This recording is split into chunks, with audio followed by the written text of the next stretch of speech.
ಇಲ್ಲೊಂದು ಕಳ್ಳರ ಗ್ಯಾಂಗ್ 100 ರೂಪಾಯಿ ಬೆಳ್ಳಿಯನ್ನ ಮೊದಲು ಖರೀದಿ ಮಾಡಿದೆ. ನಂತರ ಚಿನ್ನವನ್ನ ದೋಚಿ ಪರಾರಿಯಾಗಿದೆ. 100 ರೂಪಾಯಿ ಬೆಳ್ಳಿ ಖರೀದಿಸಿ ಚಿನ್ನವನ್ನ ದೋಚಿದ ಕಳ್ಳರು 2.28 ಲಕ್ಷ ರೂಪಾಯಿ ಮೌಲ್ಯದ ಚಿನ್ನಕ್ಕೆ ಖದೀಮರು ಕನ್ನ ಹಾಕಿದ್ದಾರೆ. ಎಲ್ಲ ಘಟನೆ ರುದ್ರಪ್ಪ ಗಾರ್ಡನ್ನ ಜ್ಯುವೆಲರಿ ಶಾಪ್ನಲ್ಲಿ ನಡೆದಿರೋದು. ಕಳ್ಳರ ಕೃತ್ಯ ಬಯಲಾಗಿರೋದು ಚಾಮರಾಜಪೇಟೆ ವ್ಯಾಪ್ತಿಯ ರುದ್ರಪ್ಪ ಗಾರ್ಡನ್. ಇಬ್ಬರು ಖದೀಮರ ಕೈಚಳಕ ಸಿಸಿಟಿವಿಯಲ್ಲಿ ಸೆರೆಯಾಗಿದೆ. ಚಿನ್ನ ಅಂದ್ರೆ ಎಗರಿಸಿರೋದು ಬೆಳ್ಳಿಯ ಖರೀದಿಯ ಬಳಿಕ 500 ರೂಪಾಯಿಗೆ ಚೇಂಜ್ ಕೇಳುವ ಕಳ್ಳ. ಈ ವೇಳೆ ಕ್ಯಾಶ್ ಕೌಂಟರ್ಗೆ ಅಡ್ಡ ನಿಂತು ಮಕರ್ ಮಾಡಿದ್ದಾರೆ. ಅಂಗಡಿ ಮಾಲೀಕನಿಗೆ ಟೋಪಿ ಹಾಕಿ ಚಿನ್ನವನ್ನ ಅಬೇಸ್ ಮಾಡಿದ್ದಾರೆ.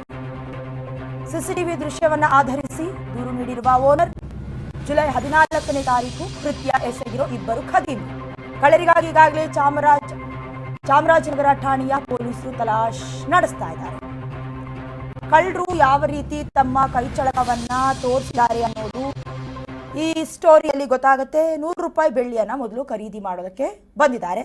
ಅದಾದ ಮೇಲೆ 500 ರೂಪಾಯಿಗೆ ಸ್ವಲ್ಪ ಚೇಂಜ್ ಕೊಟ್ಬಿಡಿ ಅಂತ ಕೇಳಿದ್ದಾರೆ. ಯಾವಾಗ ಮಾಲೀಕ ಚೇಂಜ್ ತಗೊಳ್ಳೋದಕ್ಕೆ ಅಂತ ಒಂದು ಸ್ವಲ್ಪ ಸೈಡಿಗೆ ಬಂದಿದ್ದಾರೆ. ದೃಶ್ಯಾವಳಿಗಳಲ್ಲಿ ಗಮನಿಸ್ತಾ ಇದ್ದೀರಾ. ಚಿನ್ನವನ್ನ ಲಪುಟಾಯಿಸಿ ಅಲ್ಲಿಂದ ಎಸ್ಕೇಪ್ ಆಗಿದ್ದಾರೆ. ಅಂಗಡಿ ಮಾಲೀಕನಿಗೆ ಮಕ್ಮಲ್ ಟೋಪಿ ಹಾಕಿ ಚಿನ್ನವನ್ನು ಬೇಸ್ ಮಾಡಿರೋದು ಎಲ್ಲ ದೃಶ್ಯಗಳು ಸಿಸಿಟಿವಿಯಲ್ಲಿ ರೆಕಾರ್ಡ್ ಆಗಿದೆ. ಜುಲೈ 14ನೇ ತಾರೀಕು ಕೃತ್ಯವನ್ನು ಎಸಗಿರೋದು ಸ್ವಲ್ಪ ತಡವಾಗಿ ಬೆಳಕಿಗೆ ಬಂದಿದೆ. ಇನ್ನು ಕಳ್ಳರಿಗಾಗಿ ತಲಾಶ್ ನಡೀತಾ ಇದೆ. ಚಾಮರಾಜನಗರ ಠಾಣಾ ಪೊಲೀಸರು ತಲಾಶ್ ನಡೆಸ್ತಾ ಇದ್ದಾರೆ. ಅಂದರೆ ಖದೀಮರು ತಮ್ಮ ಕೈಚಳಕವನ್ನು ತೋರಿಸಿರುವಂತಹ ದೃಶ್ಯಾವಳಿಗಳು, ಅದರಲ್ಲೂ ಕೂಡ ಮುಖಚಹರೆ ಕೂಡ ತುಂಬ ಚೆನ್ನಾಗಿ ಗೊತ್ತಾಗ್ತಾ ಇದೆ. ದೃಶ್ಯದಲ್ಲಿ ಗಮನಿಸ್ತಾ ಇದ್ದೀರಾ. ಯಾವ್ಯಾವ ಕುಂಟು ನೆಪವನ್ನು ತೋರಿಸಿ ಈ ರೀತಿಯಾದಂಥ ಕೃತ್ಯವನ್ನು ಎಸಗ್ತಾರೆ ಚಿನ್ನದ ಮಾಲೀಕರು ಸೇರಿದಂತೆ ಕೆಲವೊಂದಷ್ಟು ಜ್ಯುವೆಲರಿ ಶಾಪ್ನ ಮಾಲೀಕರು ಕೂಡ ಎಚ್ಚರವನ್ನು ವಹಿಸಬೇಕು ಇಂದಿನ ದಿನಮಾನದಲ್ಲಿ.